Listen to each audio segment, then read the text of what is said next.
1 kilo प्याज और आधी किलो गोभी दे दीजिए। ये लीजिए बहन जी, 80 रुपए हुए। क्या?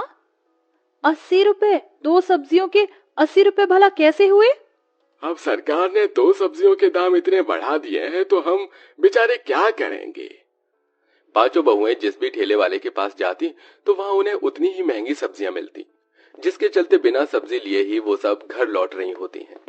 अगर सब्जियों के दाम यूं ही बढ़ते रहे तो हम लोग खाएंगे क्या? हर रोज दाल चावल खाकर तो गुजारा नहीं हो सकता ना हमारा। मैं सोच रही थी कि क्यों ना हम अपने आंगन में सब्जियों की खेती करें। दीपा, सब्जियों की खेती का काम इतना भी आसान नहीं होता है। पता है ना उसमें कितना वक्त लगता है। और ये तो मैंने कब कहा कि हम सारी सब्जियों की खेती करेंगे। छोटी मोटी सब्जियों की करेंगे जिसकी खेती आसानी से हो जाती है, जैसे मिर्ची, धनिया, बैंगन, भिंडी, आलू। इससे हमारी बचत भी होगी और बाहर सब्जी मंडी से हमें बहुत कम ही सब्जी लेनी पड़ेगी। दीपा का ये आइडिया बाकी की चारों बहुओं को काफी पसंद आता है, जिसके बाद अब वो पैसे मिलाकर थोड़े बहुत सब्जियों के बीज लेकर आती हैं और उन्हें अपने आंगन में अच्छे से बो देती हैं। और कुछ हफ्तों में अब उनके आंगन में ही तरह तरह की सब्जियां उगने लगती हैं। अरे वाह, हमारे इस जुगाड़ ने हमारे कितने पैसे बचा लिए। अब हमें अपनी रसोई के लिए बाहर से ज्यादा सब्जियां लेने की कोई जरूरत नहीं होगी। पांचों बहुएं अक्सर ही ऐसे छोटे मोटे जुगाड़ करके अपनी काफी पैसों को बचाया करती थी। ऐसे ही एक दिन, अरे, ये मिट्टी का चूल्हा कैसे टूट गया? अभी कुछ दिन पहले ही तो बनाया था। अगर अब मिट्टी का चूल्हा बनाऊंगी तो उसे सूखने में कम से कम 1 दिन का समय लगेगा। और बिना चूल्हे के मैं खाना कैसे बनाऊं? चूल्हा टूट जाने की वजह से सभी बहुएं खाना कैसे बनाएं, इस बात को लेकर परेशान हो रही होती हैं कि तभी उन पांचों जुगाड़ू बहुओं में से कोमल चूल्हे में से बची हुई लकड़ियां निकालती है और अपने आंगन से कुछ लकड़ियां ले आती है, जिन्हें वो ईंट के घेरे में रखकर अच्छे से बांधकर चलाने लगती है। अरे वाह, क्या बात है कोमल। मिट्टी का चूल्हा टूट गया और तुमने लकड़ी का चूल्हा बना दिया। इस पर तो अब हम आराम से खाना बना लेंगे। देखा मेरा कमाल। अब हमारे पास 2-2 चूल्हे होंगे, एक लकड़ी का और एक ये मिट्टी का। अरे, पांचों जुगाड़ू बहुएं आराम से उस लकड़ी के चूल्हे पर खाना बनाती हैं। अक्सर जुगाड़ करने के साथ साथ एक दूसरे के काम में भी काफी मदद किया करती थी। जैसे अगर मधु सब्जी काटती तो कोमल आटा गूंथती, वहीं आंचल सब्जी बनाती और महक चावल बनाती। हमेशा इसी तरह मिलकर और जुगाड़ से पांचों बहुएं अपने ज्यादातर कामों को आसान कर लिया करती थी। आप लोग ऐसे क्यों जा रहे हैं? मत जाइए ना। आप लोगों के बिना हम काफी अकेली हो जाएंगी। आप लोग यहाँ कर तो रहे हैं काम। कम पैसों में भी हमारा ठीक ठाक गुजारा चल रहा है। हम किसी भी दिन भूखे नहीं सोते हैं। वो क्या कम है? अरे आंचल, तुम लोगों को ऐसे छोड़कर शहर जाते हुए भी हमें अच्छा नहीं लग रहा है। लेकिन हम पांचों भाई शहर घूमने फिरने के लिए तो नहीं जा रहे ना, बल्कि इसलिए जा रहे हैं कि वहां पर हम अच्छी नौकरी ढूंढ सकें।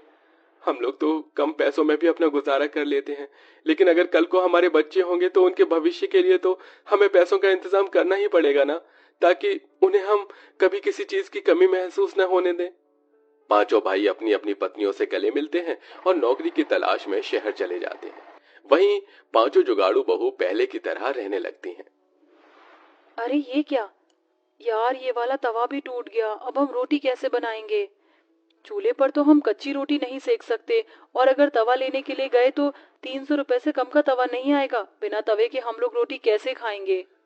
सभी बहुएं तवा टूट जाने की वजह से काफी परेशान होती हैं कि तभी आंचल चूल्हे के ऊपर एक बड़ी सी कढ़ाई रखती है और रोटियों को बेल कर उसके अंदर रख देती है। चूल्हे की गर्मी से कढ़ाई काफी गर्म हो जाती है, जिस पर अब आंचल काफी अच्छी रोटी सेक लेती है। ये देखो, हम लोग बिना तवे के भी रोटी सेक सकते हैं। हाँ चल, ये तो हमें पता ही नहीं था। तुमने तो सच में काफी अच्छा जुगाड़ निकाला है रोटी सेकने का। पांचों जुगाड़ू बहुएं आराम से कढ़ाई में एक साथ ही काफी सारी रोटियां सेक लेती हैं, जिससे उनका काफी समय भी बच जाता है। और ऐसे ही कुछ वक्त और गुजरता है।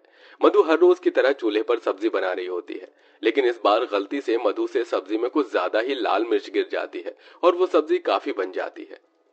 अरे यार, ये सब्जी तो बहुत ज्यादा तीखी बन चुकी है। इतनी तीखी सब्जी तो हम में से कोई भी नहीं खा पाएगा और इसे फेंकूंगी तो खाने की बर्बादी भी होगी। मधु, तुम्हें इसे फेंकने की कोई जरूरत नहीं है। मेरे पास एक तरकीब है।